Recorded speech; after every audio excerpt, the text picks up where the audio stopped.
Warren Winiarski owns and operates Arcadia Vineyards in the American viticulture area of Coombsville in Napa Valley. This is the place where we are standing at right now.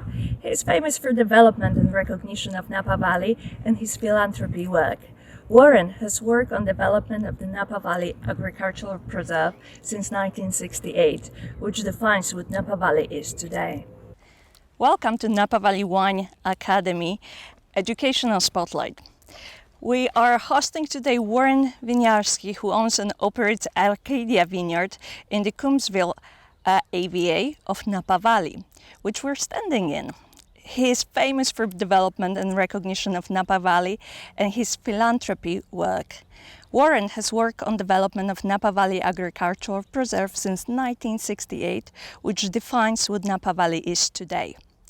Tell us about your vision of the future in 1968. Did you realize back then that Napa Valley Agricultural Preserve will be such an important part of world's wine heritage? Yeah, I did. There was a hope, more than any certainty, of course. Then I had tasted some wines from the Napa Valley, which demonstrated to me that it had great potential and that it needed protection. I came to the valley in '64 and worked for a small winery where I was number 2 man in a 2-man winery.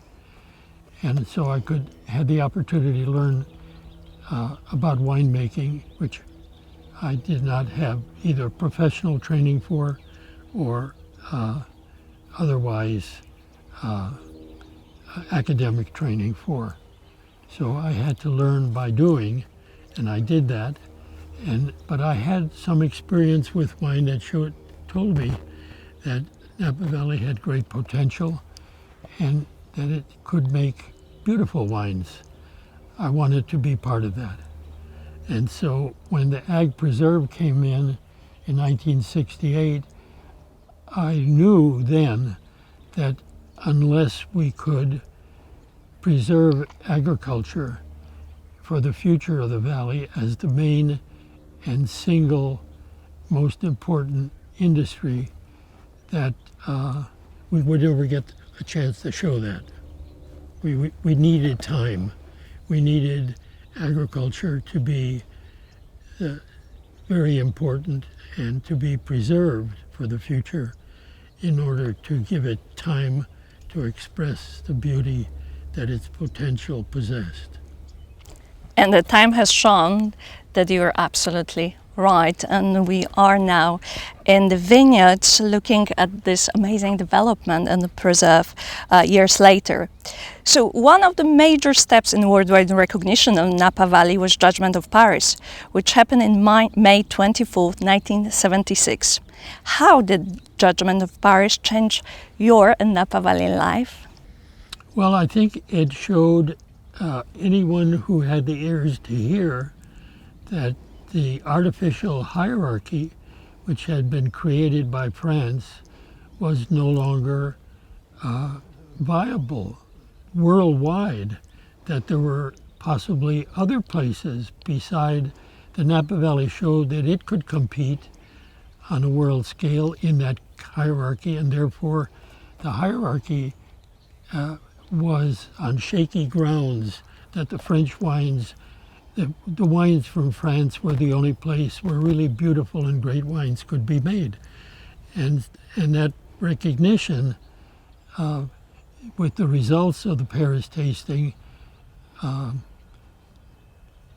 gave courage and gave potential to other places whose aspirations could be raised now that they had a visible sign that the artificial hierarchy was no longer dominant, and other places on the globe had the possibility of making wines that were equal to, if not superior to, the wines of France. You were also a chair of the committee of Napa Valley Vintners in 1998, which work on passing Napa Valley AVE labeling law that helped strengthening the recognition of Napa Valley brand. How difficult was passing that law, and how did it change perception of Napa Valley wines? Well, I don't think it changed perception of Napa Valley wines, but it tended to strengthen the position of Napa as a generality. The people who thought they had something very special in one part of the valley wanted to speak about that particular area in the valley, but that would tend to give less credibility to Napa as a whole.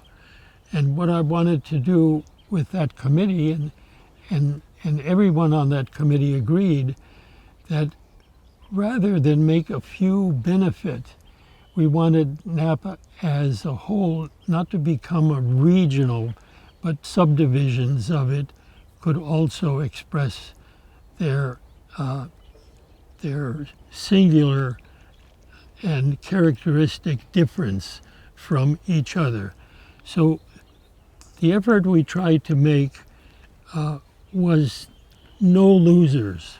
We wanted to make, as the committee on the whole agreed with this strategic approach, that there would be no losers, that we could have individual places within the valley, Rutherford, Oakville, Stag's Leap,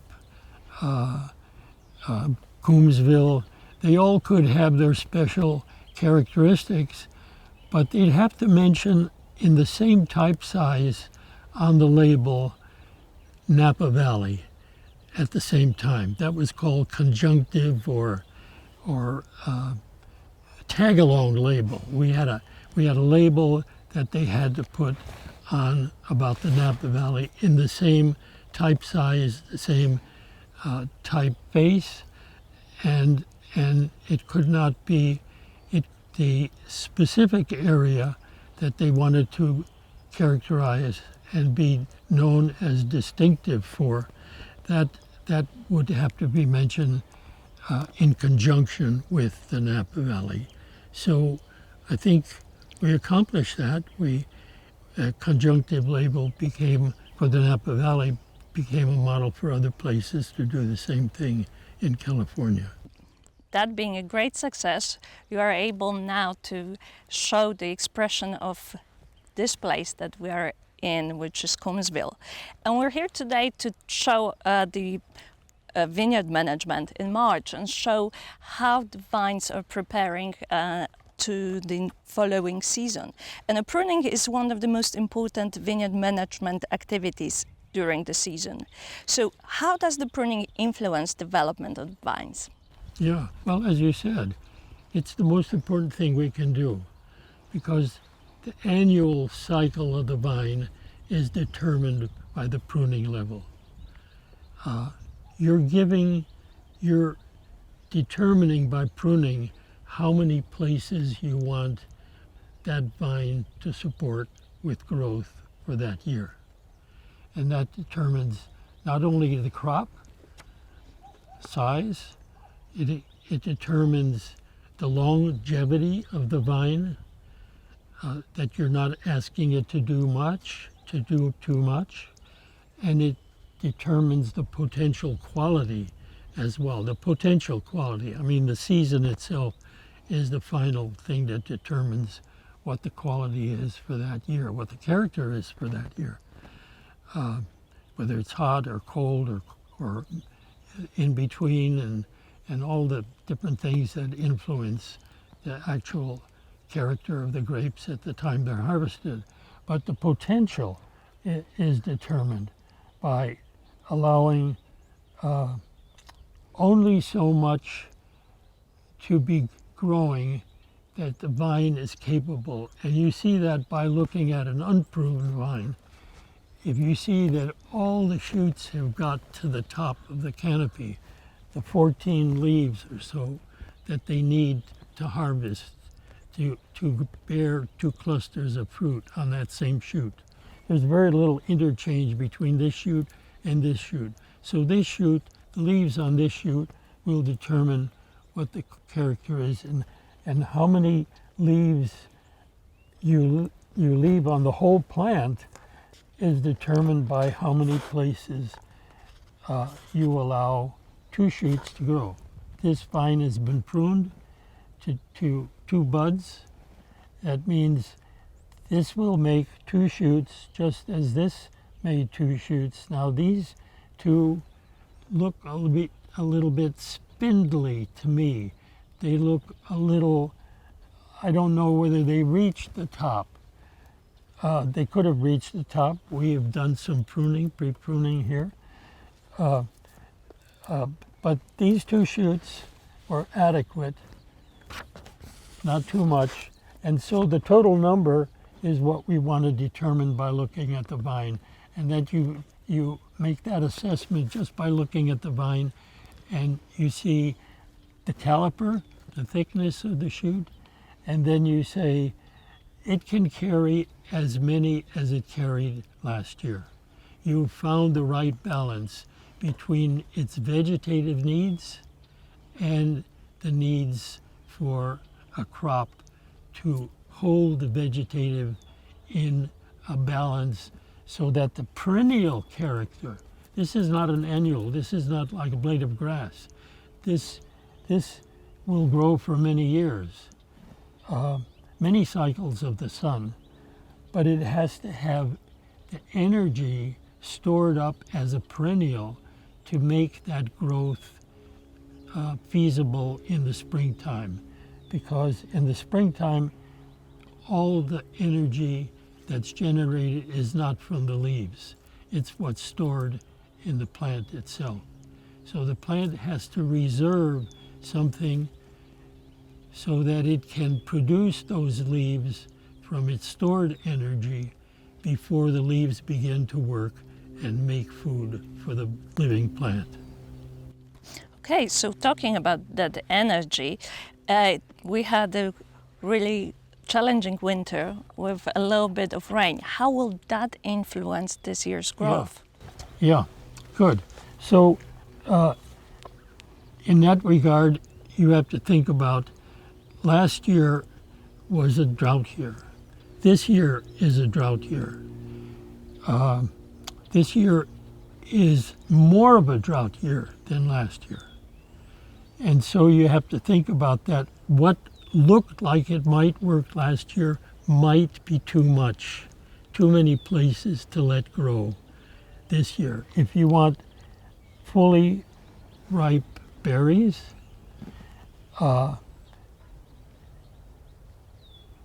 maybe you don't leave as many places, especially if you don't have means to irrigate. Now, we're different from Bordeaux. We have a Mediterranean climate, which means no rain in the summer, which means all the needs of the plant either have to be stored in the ground from rainfall, and if they're not, you have to you have to supplement. And we practice irrigation. We do what Bordeaux gets from the sky, we have to put in the ground toward the end of the season. We practice a method called progressive drying. We want the plant to need less because we can stimulate vegetative growth. And by the time the crop is on the vine, we want vegetative growth to have stopped. We want this canopy to be established and to stop growing so that the vine can concentrate on the fruit. Maybe I should make that clear about these 3 phases.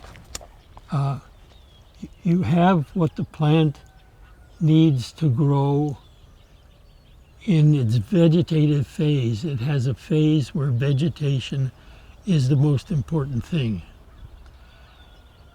making leaves. the leaves only last for 1 year. And then you have a phase of the plant where the shoots, which also grow for 1 year, because we cut them back again, but those shoots can convert, unlike leaves, which can't convert. They can convert to live for more than 1 year and become part of the perennial plant. That's this. This once looked like this. This thick trunk was once, and this whole arm was once looks like this. So it's converted, and it stores energy so the plant can live as a perennial. And then there's a plant, so it converts to live for many years. Then there's one part of the plant which tries to live forever. And that has to do with the seeds. Making seeds is what the plant is interested in. And the sugar is just an attractant, like the smell of a flower. It's meant to attract animals to the beauty of the fruit. But the beauty of the fruit is itself an attractant to the seeds. The plant is only interested in living forever through its seeds, which have all the DNA of the plant. So that takes me to the question that in many blogs you are changing the way you prune your vines, and here we have a spur pruning, but you also change to the cane pruning. Why do you do that? How do you use that change to make a difference in your quality of the forever, grapes? like the seeds in the plant. But they grow every year. You leave one of these. This arm is getting longer. That's an elongation. Let's say 1/4 of an inch a year. After 4 years, it's an inch. After 20 years, making that multiplication every year, it's up to here. One time it was down here. Now it's up here. That means its shoot goes beyond this and starts to lean over.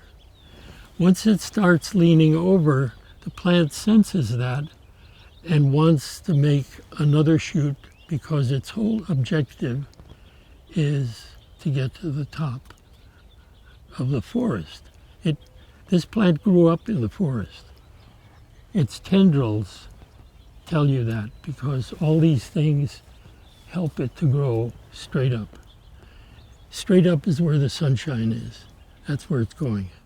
It wants to get there. Once it's leaning over, the plant sends something else to take its place. And more leaves.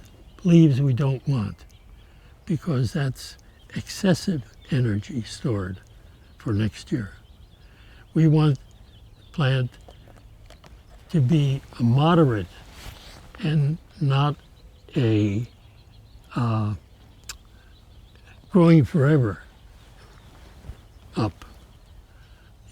So we have to control that. So we have two choices. We can either cut these down, which would be very bad, because it's a big wound and we have to protect it. I see they make a big cut here. Or we raise it up, and then and then the fruit zone changes also, which is a bad thing. For purposes of disease control, we want, as far as we can get it, we want the fruit to be all in a single position, which gives us the greatest uniformity of the crop at harvest time. Because the vine is related to its roots, it makes a different distance from its roots, and that polarity of the different distance changes the character of the fruit. We want a uniform crop. So that's one aspect that we would prefer this if it could last forever, but it doesn't, because they eventually get very ununiform. And so eventually what we try to do is convert these to one cane, which gives us greater uniformity. Okay, but you also tend to prune your vines a little later in the season. Why? Some vines are early, some vines are late. Chardonnay is early, and we want to prune it as late as we can. If you look at it, you see there's a little swelling, there's a little popcorn here, a little cottony. That means this bud is starting to change.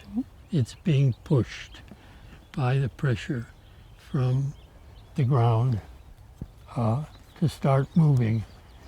This one is just starting. By pruning, you open up those vessels, they bleed sap, and that stops the process of pushing on the buds. So it's a little bit of frost control that we take. We slow the plant down. If you look at the plants, you can see a little swelling, a little opening, a little cottony patch, and that means they're moving. By cutting, that we stop that push. So it's a little frost control without chemistry, without water, without air, without all the things that have to be put in balance with nature. Yeah.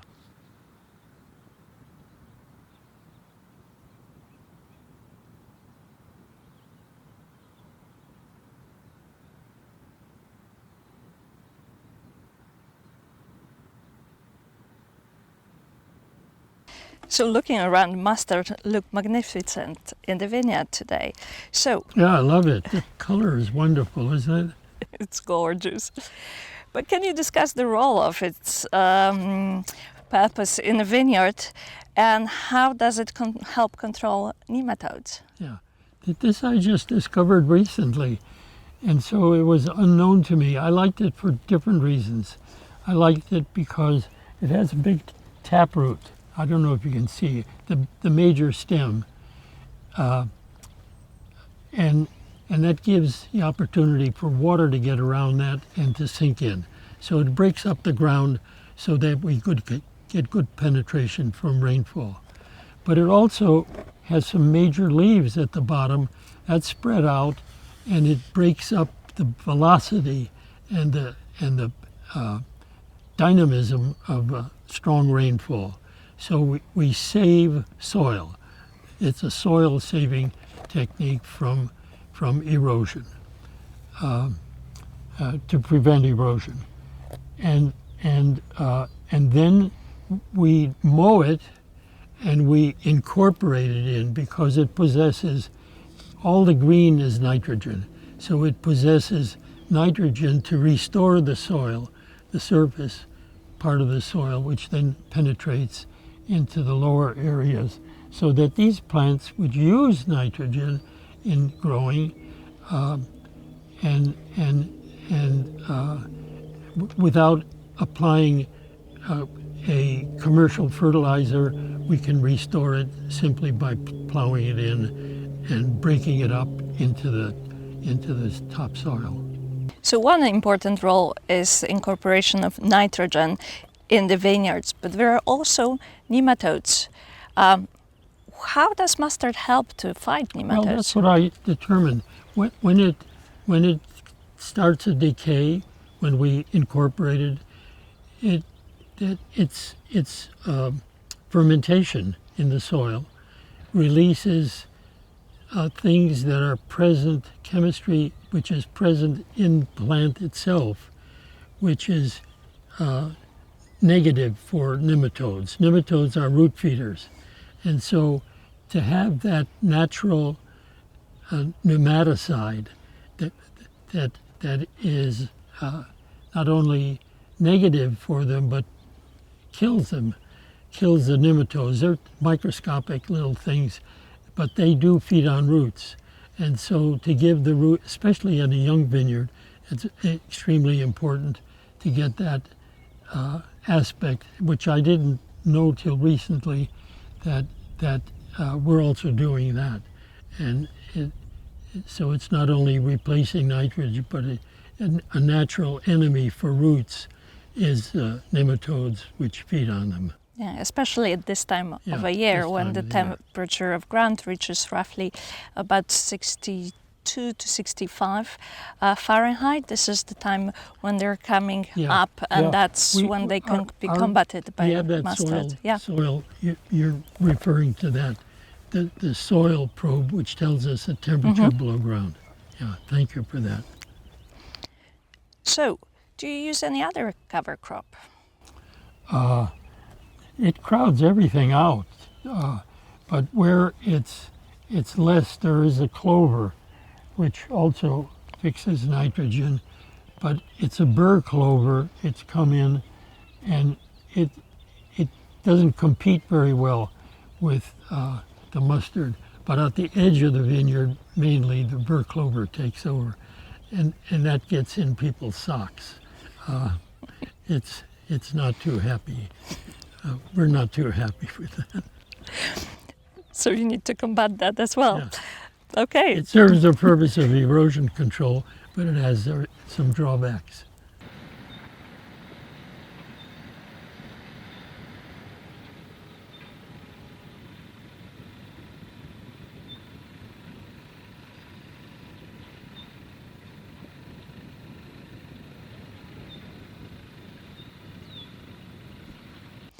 There's another important thing that you, particularly here in Coombsville, have to work with, which is water management.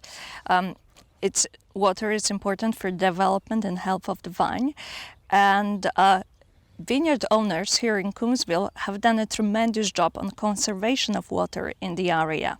Can you tell us a little more about it? Yeah, about the conservation. Well, as I said, we do irrigate to make up for a lack of rainfall during the summer. Crops need water to maintain growth and then to maintain the status of a vine so it can bring its crop to maturity. And as I said, we practice progressive drying out.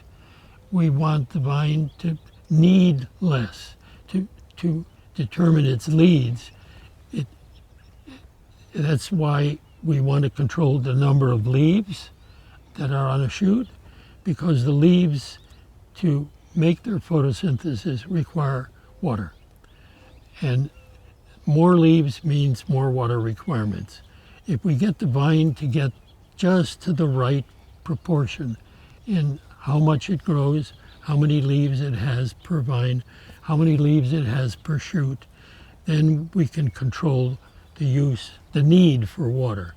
That's the most important. But there are needs, and we apply water in a manner that is, this whole region is in water deficient area. It's been so declared by the county and by the state now, which has its own rules which have come into effect. And so we have to give a plan. And the plan is 1/3 of an acre foot of water per acre annually use. And you have a 3-year average. Some years you might use a little more, some you might use a little less, but that's our self-imposed in this area, water deficient area. That's our self-imposed rule, so that there's enough water for us, and there's enough water for the people who live here, and for the activities which go on, which are not farming activities that depend on well water. One particular vineyard, which you're not seeing behind you, is a need. We need to. We have a way of capturing surface water from a creek with a recognized well, with a recognized dam, and that water we have to use for the new plantings. Essentially, there are not new plantings in Coombsville.